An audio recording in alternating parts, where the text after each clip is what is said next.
हर हर महादेव। देवों के देव महादेव जी के चरण में प्रणाम, मेरा प्रणाम स्वीकार हो। माता पिता के चरण में प्रणाम, मेरा प्रणाम स्वीकार हो। गौरव पार्वती मैया के चरण में प्रणाम, गणपत ललनमा के चरण में प्रणाम, सब गुरु भाई बहन के चरण में प्रणाम, सब देवी देवताओं के चरण में प्रणाम, मेरा प्रणाम स्वीकार हो। गुरु भाई बहन, मैं एक कथा सुनाने जा रही हूँ। ये बहुत सुंदर कथा है, इसे पूरा सुनिए, इसका रहस्य जानिए। पूरा सुनने में शिव गुरु दया करते हैं, आदि सुनने में शिव गुरु का अपमान होता है। जो शिव से जुड़ी कथा होता है वो बहुत सुंदर कथा होता है, उसे पूरा सुनकर उसका रहस्य जानना चाहिए। हर हर महादेव, घर घर महादेव। एक राजा था, उनको 4 पुत्र थे। चारों पुत्र बड़ा हो गए। जब बड़ा हो गए तो चारों पुत्र बोले, पिताजी आप शिकार करने जाते हैं जंगल में, क्या हम भी जाएं? वो बोले, बेटा जंगल बहुत दूर है, अभी तो हम ठीक हैं, हम ही जाते हैं, मत जाओ तुम लोग। बोले, पिताजी तो क्या होगा, हम भी जाएंगे शिकार करने। बोले, ठीक है बेटा, अच्छा से जाना, अच्छा से शिकार करना, जाओ। चारों बेटा को बोल दिए जाने के लिए। चारों बेटा अपना अपना घोड़ा ले लिए, भोजन बनाने के लिए अपने माँ से, अपने पत्नी से बोले कि हमारे लिए भोजन बना दीजिए, हम भी पिताजी की तरह शिकार करने जाएंगे, हिरन मार के लाएंगे, हम भी बन जाएंगे, आज नहीं तो कल तो जाना ही पड़ेगा ना, इसलिए जाएंगे। चारों निकल दिए अपना घर से शिकार के लिए। जंगल में पहुंच गए। जब जंगल में पहुंच गए तो एक जगह देख रहे हैं कि एक बकरी बांधी हुई है। इन्हें बहुत ज़ोर से प्यास लग गया है। बकरी बांधी हुई है तो बोले अपने भाई से कि अरे भाई, हम छोटा वाला को बोले कि तुम यहीं पे रह जाओ, हम जाते हैं तीनों मिलके शिकार करने, और खाना खा लो, पानी पी लो। पानी और खाना लिए हुए थे। बोले कि यहाँ पर एक बकरी है तो आसपास में लोग जरूर रहते होंगे। ये बेचारा तीनों अपना अपना घोड़ा लेके शिकार करने चल गए। जब शिकार करने चल गए तो ये जो बकरी थी वो राक्षिनी बन गई, और राक्षिनी बन के एक जो घोड़ा था वो घोड़ा को खा गया, और ये जो राजा का एक लड़का था उसे भी खा गया। तो वो जो तीनों भाई थे, पूरा शाम हो गया तो आए तो देख रहे हैं कि अरे मेरा भाई नहीं है, ये बकरी यहीं पे बंधी है, कोई आया है भी नहीं इसे ले जाने, मेरा भाई कहाँ गया। बहुत खोजे ढूंढे, इतना ढूंढे कि बस रे बस नहीं मिला उनका भाई। कहाँ से मिलेगा, वो तो रक्षिनियाँ खा चुकी थी, नहीं मिला। जब भाई नहीं मिला तो ये बेचारा क्या करें, फिर 3 हो गए। रात में वहीं पे रह गए, तीनों रात में वहीं पर रह गए।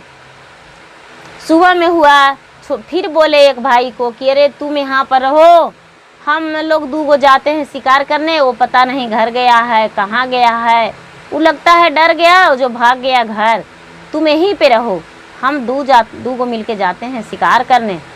2 मिलके गए शिकार करने। एक घोड़ा और एक भाई वहाँ पर थे। ये जो बकरी थी वो राक्षसी बन गई और घोड़ा को भी चबा गई और भाई को भी खा गया। जब दोनों के खा गया तो फिर आए शाम में तो देख रहे हैं कि अरे मेरा भाई नहीं है, घोड़ा भी नहीं है, कहाँ चल गया, क्या हुआ, कैसे। लेकिन कोई बात नहीं, फिर बिहान होला ठीक उसी तरह किए। और एक भाई किधरहू चल गए और एक भाई और 2 घोड़ा वहाँ पे रह गया, और वहाँ पर रह गए। और ये बेचारा थोड़ा सा लकड़ी चुनने चल गए। आई रक्षिनियाँ झट से बन गई, बकरिया फिर से रक्षिनी, और इनका दोनों घोड़वा के भी खा गया और एक भाई का भी खा गया। एक भाई जो बड़ा वाला था वो बच गया। तो देख लिया कि अरे साला ये बकरी नहीं है, बकरिया बन जाती है राक्षिनी और पूरा चबा जाती है, हमको घुड़वा के खा गए। बेचारा भागने लगा। जब भागने लगा तो ये पीछे पीछे जो राक्षिनी थी वो दौड़ाने लगी और वो बेचारा भागने लगे अपने जान लेको। लेकिन उनको समझ में आया कि रे हम पेड़ पर चढ़ जाएंगे तो बच जाएगा मेरा जान।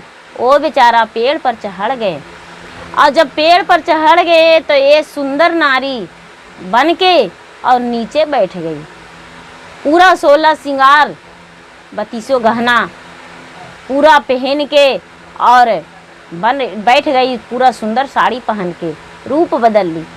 अरे बेचारा पेड़ के ऊपर इतना ही में ये चिल्ला रही है कि अरे हमको ले चलो अपना घर, तू शादी करके मुझे क्यों छोड़ दिया है, अपना पूरा भेदभाव ना लगा के चिल्ला रही थी। वो इतना एक राजा शिकार करने के लिए उस जंगल में आए। जंगल में आए तो देख रहे हैं कि नीचे पेड़ के नीचे ये चिल्ला रही है। इसे पूछे क्या हुआ बहन, तू क्यों चिल्ला रही हो? बोले कि क्या कहें राजा साहब, मुझे बहन मत बोलिए, मैं एक शादीशुदा नारी हूँ। देखिए मेरा पति पेड़ के ऊपर चढ़ गया है और हमको कहता है कि जाओ तुम मेरे ज़िंदगी से चले जाओ, क्या करूं? ये जो राजा थे वो बोले उन्हें कि भाई तू क्यों ऐसा करते हो, क्यों अपना पत्नी के ऐसा चाहते हो, बताओ, इन्हें ले जाओ, घर ले जाओ। बोला कि राजा साहब आप नहीं जानते हैं, आपकी तरह हम भी शिकार करने आए थे, मेरा 3 भाई 4 घोड़ा का खा गया है, ये राक्षिनी है भैया। नहीं राजा साहब, हम इन्हें घर नहीं ले जाएंगे, ये रानी नहीं है, ये रूप बदल ली है। लेकिन राजा नहीं माने। राजा सोचे कि अरे इतना सुंदर नारी है, ये राक्षिनी कैसे हो सकती है? तो बोले उसको अरे क्या करोगी, मेरे घर चलेगी? राजा को लगा कि जब हम अपना घर ले जाने को लिए कहेंगे तो वो उतर जाएगा और अपना पत्नी को घर ले जाएगा, लेकिन वैसा तो कुछ था ही नहीं। बोले कि मेरे घर चलेगी? बोले ये बोली हाँ राजा साहब चलेंगे, हमको रखबे नहीं करेगा तो क्या करेंगे? बोले कि ठीक है चलो। बोले कि राजा साहब आपको घर हम किस हक से जाएंगे, बोलिए पहले, कैसे रहेंगे? आप नौकरानी बना के रखिएगा, हम राजा के पत्नी हैं। बोले राजा साहब कि नहीं नहीं, हम रानी बना के रखेंगे, मेरे घर तो चलो। राजा साहब शिकार नहीं किए, घोड़ा पर बैठा लिए उस लड़की को और लेके चल गए।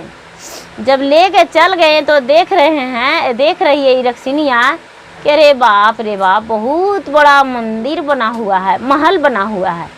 अरे साला इसको तो घर में इतना नौकर चाकर है, इतना नौकर चाकर है कि हम तो खाते खाते घोड़ा हाथी नौकर चाकर को बरसों बीत जाएगा, हमको बहुत दिन गुजारा हो जाएगा, एगो केक रोज भी खाएंगे तब पर भी मेरा बहुत दिन बीतेगा। ये वहाँ रक्षिनिया गई और हाथ लगा दी नौकर चाकर को खाने के लिए, हाथी घोड़ा को खाने के लिए। पहले हाथी घोड़ा से शुरू कर दी, खाते खाते खाते कुछ। और राजा के साथ इतना प्यार करती थी, राजा को इतना मने कि जिसमें कोई जान ना सके इसको सच। इसको जो रानी थी वो देख ली कि अरे ये नौकरवा को खा गई। रानी चिल्लाने लगी कि ये राक्षिनी है, ये राक्षिनी है। लेकिन पहले ही जाके ये राजा के पैर में लिपट के रोने लगी कचहरी में कि राजा साहब वो रानी रहेगी तो हम आपके घर में नहीं रह सकते हैं राजा साहब, वो हमको तो मारना चाहती है, हमको कटार लेके काट रही थी। और जानते हैं क्या कि जो आपका नौकर थी उसको भगा दी और बोल रही है कि नहीं रहो, ये नौकरानी बन के रहेगी, राजा साहब मिस्र आपके घर में नहीं रह सकते हैं। पूरा ये वो कह के और रानी को घर से निकलवा दी। रानी को घर से निकलवा दी, रानी गर्भवती थी। राजा इसको कहने से अपने पत्नी को निकाल दिए, पहले वाली पत्नी को निकाल दिए और ये रहने लगी। ये बेचारी जाके कुछ दूर जाके और जंगल में रहने लगी, अपना मायके भी नहीं गई।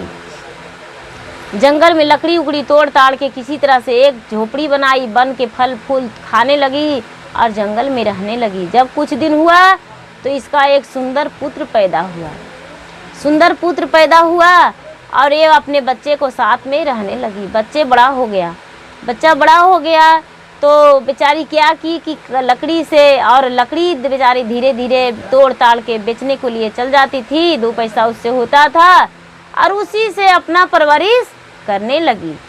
ये क्या की थी कि अपने बच्चे के लिए एक हाथी एक घोड़ा बना दी थी। ये जो बच्चा था वो खेलने चलाता था राजा के घर के तरफ एक तालाब था। वो तालाब में पानी पिलाता था घोड़ा को, घोड़ा के साथ खेलता था। ये तो रक्षिणी थी, तो इसको पता चल गया कि मेरा सौतन का बेटा है। इसे बहुत लाड प्यार देने लगी, इतना लाड प्यार देने लगी कि बच्चा को नहीं पता चला कि ये कौन है। एक घर में गया बच्चा, अपने जंगल में अपने माँ से बोला बच्चा कि माँ देखो ना, हम तालाब में पानी पिलाने जाते हैं अपने घोड़ा और हाथी को, तो एक रानी आती है स्नान करने, वो हमें बहुत प्यार करती है, बहुत अच्छे से बात करती है। माँ से वो कौन है? वो बोला अरे माँ बेटा तुम्हारा सौतेली माँ है, वो राजा का पोखरा है। सब बात बता दी थी बेचारी। ये बेचारा और जाता था, वैसा ही करते करते वो अपना घर ले जाने लगी। और उसको लगा जब बड़ा हो गया बेचारा, तो उसको लगा कि किसी तरह से हम इसको मरवा दे, हम तो नहीं खा सकते हैं, क्योंकि ये जो रानी थी वो सती थी। वो प्रतिदिन जंगल में भी रह के शंकर भगवान को पूजा करती थी और भगवान उसे वचन दिए थे कि जब ये बच्चा को खाने को लिए चाहेगा तो इसमें शंकर का रूप दिखेगा, वो नहीं खा सकती है, तुम घबराओ नहीं, वो नहीं खाएगी। जब ऐसा जानी थी कि रानी ये जो राक्षिणी है और उसके पास ये जाता है, तो और घबरा गई थी। शंकर भगवान से अपने आराधना की तो भगवान उसे बताए कि देखो जब इसको खाने को लिए सोचेगा तो मेरा रूप उसको दिखेगा, ये नहीं खाएगी। ये बेचारी खुश थी कि चलो कोई बात नहीं, मेरा ऐसा वचन भगवान दिया है। वो बच्चा को रानी बोली, जो राक्षिणी थी वो बोली कि बाबू तू मेरा मैके जाओगे? बोले कि हाँ क्यों नहीं, जा सकते हैं, क्या काम है आपको? लेकिन मेरा मैके जाके और मेरा मैके से एक गाय ला देना बेटा। वो गाय जो है जो कभी नहीं बिना दूध दे लिए हुए रहती है, 12 मास दूध देती है, जाओ वो गाय ला दो। बोला ठीक है ला देंगे। लेकिन इतना दिन में इनके जो राजा के घर में जितना नौकर चाकर थे, सबको बेचारी हाथी घोड़ा को खा पी के बैठ गई थी। और राजा के घर में गरीबी आ गया था और बोली कि गाय आएगा ना बेटा तो उसको दूध से कुछ परवरिश करेंगे, से जाओ ले आओ। तो बोला कि तो हम तो जानते नहीं हैं कि तुम्हारा मैके कहाँ है। वो चिट्ठी लिख के दे दी और ये अपने माँ के पास आया। चिट्ठी में लिखी थी कि माँ हमको सौतनिया के बेटवा जा रहा है, देखते ही नज़र पड़ते ही पहले चिवा जाना इसको, माँ खा जाना, दिया बुझ जाएगा, सौतनिया के बेटवा मर जाएगा। और ऐसा लिख के चिट्ठी में दे दी। बेचारा तो पढ़ा लिखा नहीं था, अपने माँ के पास आया तो देखा तो भी बेचारी अनपढ़ रानी थी। वो बोली कि बेटा जा ही रहे हो तो ऐसा करो कि वहाँ के गांव में एक धोबिन रहती है, वो धोबिन के पहले घर जाना बेटा, मेरा बहुत प्रिय मित्र है, वो बच्चा में मिले हैं, उसको बाद शादी के बाद नहीं मिले हैं, उसके घर ज़रूर जाना, उसके बाद उसको मैके जाना। बोले ठीक है माँ ठीक है। वो बेचारा चल दिया तो कुछ ही दूर पहले ये धोबिन का घर था। कपड़ा धो रही थी तालाब में, बोली नज़र पड़ा धोबिन पर तो ये बोली प्रणाम मौसी। बोला खुश रहो बेटा, तू कौन हो? बोली कि माँ मौसी नहीं पहचानी, और अपने माँ को नाम बताए। नाम बताए तो बोले अरे इसका गला में लपट गया। बोला कि अरे उसका इतना बड़ा लड़का हो गया है क्या? आओ बेटा आओ। वो बेचारी कपड़ा धोने को लिए छोड़ दी और स्वागत इसको बहुत बढ़िया से किया, घर ले गया, इसको भोजन कराया और भोजन करा के इसको बड़ी लाड प्यार से इसके माँ के बारे में पूछा। बेचारा सारा सच बता दिया। क्या कहूँ मौसी, मेरे माँ को घर से निकाल दिए हैं मेरे पिता और दूसरा शादी कर लिए हैं। वो बोली है जाओ गाय ले आना। जा रहे हैं गाय लाने। एक चिट्ठी दी है मौसी, वो बोली है कि मेरे माँ को दे देना। वो बेचारी ली चिट्ठी, देख रही है कि अरे चिट्ठी में लिखा हुआ है कि सौतनिया के बेटवा दुश्मनमा, असली दुश्मनमा जा रहा है माँ, देखते ही खा जाना माँ। बोला अच्छा बेटा ठीक है, ये चिट्ठी लाओ। ये चिट्ठी बेचारी फाड़ दी धोबिन और दूसरा चिट्ठी लिख के दी, माँ आँख में का नेकी वो बेटा है माँ, इसको खा मत जाना माँ। 12 कोस के जंगल में एगो फतिंगा नहीं रहने दी माँ। मेरा बेटवा को अपना नतिया मान के और इसको कभी खाना नहीं माँ, अमर कर देना माँ। माँ सबको खाना इसमें मुँह पोंछ देना माँ, मत खाना माँ, मत खाना माँ, ऐसे करके और लिख दिया। जब लिख दिया तो ये बेचारा गया और वो रक्सिनिया चिल्लाई पूरा खिखिया के चिट्ठी बिक दिया, नानी प्रणाम नानी प्रणाम नानी, ऐसे कह के और चिट्ठी फेंक दिया। जब चिट्ठी फेंक दिया तो पढ़ ली रक्सिनिया चिट्ठी, तो इसको बड़ी लाड प्यार से घर में ले गई और घर में ले गई और बोली कि चलो बेटा अंदर चलो, हम तुम्हें भोजन करवाते हैं। भोजन करवाई और जो उसका रकसवा था दैतवा वो आए और वो तो मुंह फाड़े जो इसका मुँह में फंस गया, बेचारा चल गया, मुंह में फंस गया, निगलाया नहीं, आधा शरीर निगलाया आधा बाहर ही रह गया। वो चिल्लाने लगी रक्सिनिया कि हाय रे हाय, आप नतिया को खा रहे हैं, से आँख में कान एक ठो नाती है, सबको तो खा ही गए, इसको भी खा जाइएगा, इसको मत खाइए। ये उगल दिया रखसवा, उगल दिया रात और उसको साथ कुछ दिन ये बिताने लगा समय। और जब समय बिताने लगा उसको बाद बोला, नानी हम घर जाएंगे, ऐसा करो कि हम घर जाएंगे और मुझे गाय दे दो, माँ मांगी है गाय, हमको माँ इंतज़ार कर रही होगी।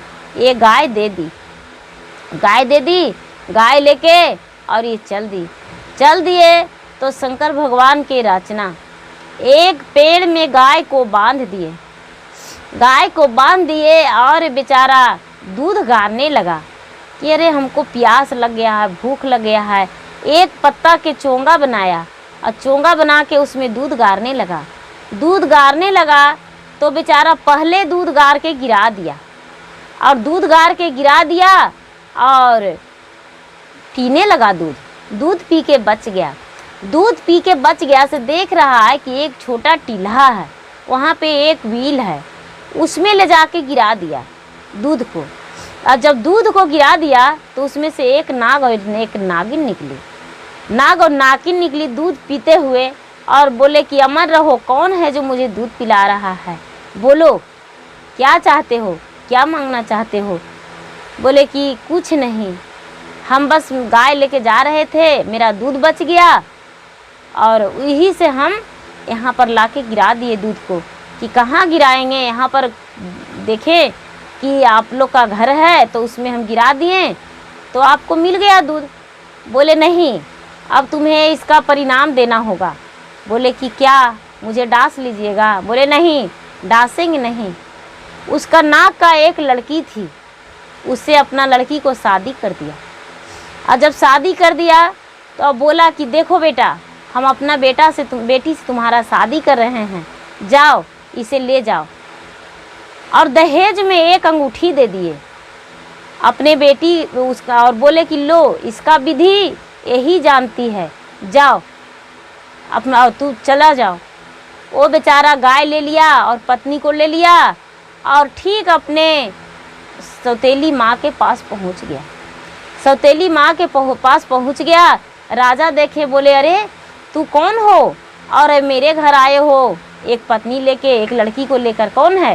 ये राक्षिनी बोली, अरे बेटा ही के समान है, इसको रहने दीजिए, अरे खाना बनाएगी और घर में रहेगी। गाय हम अपना मैके से लाने के लिए बोले थे, ये गाय लाके दिया है। जब रानी लड़की का गृह प्रवेश हो गया और जब रात में सोई है तो सुबह हुआ है तो अंगूठी से कर रही है। जब राजा के पास ये हंस के और बात कर रही थी रानी जो सौतेली माँ थी, तो अपने अंगूठी से बोली कि हे नाक की अंगूठी, हे सती अंगूठी, जरा रानी का जो चेहरा है वो सही चेहरा तो राजा के सामने आ जाए, जरा दिखा तो दो। इतना ही में वो राक्षिनी थी, पूरा खखुआ के राजा पर पूरा खाने को लिए दौड़ी राक्षिनी के रूप में और राजा को पूरा दौड़ाने लगी, पूरा खेदने लगी कि अरे। तब राजा चिल्लाते चिल्लाते चारों बगल घूमने लगे कि अरे बाप रे बाप, सच में वो बोल रहा था कि ये राक्षिनी है, यही नौकर चाकर को खा गया, बाप रे, पूरा जान बचाओ जान बचाओ जान बचाओ। लेकिन ये बेचारी कुछ देरी राजा के परेशान करके और फिर से बोली कि हे अंगूठी, जैसे रानी थी ठीक उसी तरह उसको रानी बना दीजिए। ठीक उसी तरह रानी हो गई, इसको पता भी नहीं चला कि हम माने कैसे हो गए। और ये तब राजा सोचे कि अरे बाप रे बाप, ये तो इतना बड़ा राक्षिनी है, इसको घर से निकाल देना चाहिए। और घर से निकाल देंगे। ये क्या किए कि राक्षिनी को घर से निकाल दिए, उल्टे पैर, घर में घुसने नहीं दिए। जब घर से निकाल दिए राक्षिनी को धर लाए वन में, जलाद को बोले कि जाओ जितना दूर हो सके उतना दूरी से धर लाओ। उसका नौकर चाकर जलाद सब मिल के उसको घर से निकाल के भगा दिए। तब ये लड़की सोच रही है कि तो मेरा सास तो वन में है। अब अपना अंगूठी से कह रही है कि हे अंगूठी, जो राजा के अर्धांगिनी है, असली रानी है, उसका एहसास राजा को दिलाओ। कैसे राजा के एहसास होगा? वो अंगूठी अपना कमाल दिखाया, राजा के मन मोहित हो गया और ये तो रानी को याद करने लगा और रोने लगा चिल्ला चिल्ला के। इस बच्चा ने बोला, पिताजी, राजा साहब आप क्यों रो रहे हैं? आपका पुत्र हम हैं। वो राक्षिनी जो थी वो मेरे माँ को निकलवा दी थी और मेरी माँ गर्भवती थी, हम माँ को पेट में थे। राजा बोले, तो मेरा रानी कहाँ है? चलो हम उसके पास जाएंगे, उसे ढूंढेंगे। तो बेचारी ये राजा गए वन में, और वन में गए तो देख रहे हैं कि मेरी रानी बेचारी लकड़ी बेचती है और भोजन उससे ही करती है, उसको बेच के, और अपना पेट के भोजन बनाती है। और देखी तो राजा के बोले, आप यहाँ क्यों आए हैं? आपका तो सुंदर नारी मिल गई थी, तो क्यों आए हैं? राजा लिपट के माफ़ी मांगने लगे, लेकिन फिर भी रानी सती थी, वो राजा के हर चीज़ माफ़ कर दी, हर गलती, और राजा के साथ घर चलाई। जब घर चलाई तो ये जो लड़की थी, नाग का लड़की, वो अंगूठी से बोली कि जो भी मेरे पास धन था, वो अंगूठी सती, मेरे पास सारा धन बिल्कुल पहले की तरह हो जाए। तो पहले की तरह सारा धन इनका लौट आया, और जो भी नौकर चाकर था सो घर में फिर वैसा ही हो गया। हाथी घोड़ा सब कुछ धन वापस आ गया और सब कोई परिवार मिलजुल के रहने लगे। तब लड़का बोला, पिताजी, जो सच था वो सामने आया, बोलिए मेरा माँ क्या थी? मेरा माँ शंकर भगवान का पूजा करती थी, और शंकर भगवान कितना आप पे दया किए। बताइए कि सारा संपत्ति आपका वापस आ गया, आपका घर में बहू मिल गई, बेटा भी मिल गया, और जो राक्षिनी थी वो बाहर चली गई, क्योंकि मेरी माँ बहुत बड़ी एक पुजारी थी, इसलिए आपका सब कुछ वापस मिला मेरी माँ का कृपा से, और मेरी माँ पूजा करती थी इसीलिए आपका धन मिला है पिताजी, आपका सब कुछ सामान मिला है। आप यदि आपके जैसा मेरी माँ रहती तो मेरी माँ, आपका घर में कुछ नहीं होता, मेरी माँ मर जाती। इसीलिए शंकर भगवान को गुरु मानिए और शंकर भगवान को पूजा कीजिए, इनका 3 सूत्र के पालन कीजिए। पहला सूत्र दया मांगिए, दूसरा सूत्र चर्चा कीजिए, तीसरा सूत्र 108 बार नमः शिवाय जाप करके शिव गुरु का प्रणाम कीजिए। हर हर महादेव, घर घर महादेव। मेरा वीडियो अच्छा लगे तो गुरु बहन इसे लाइक कीजिए, शेयर कीजिए, सब्सक्राइब कीजिए। धन्यवाद।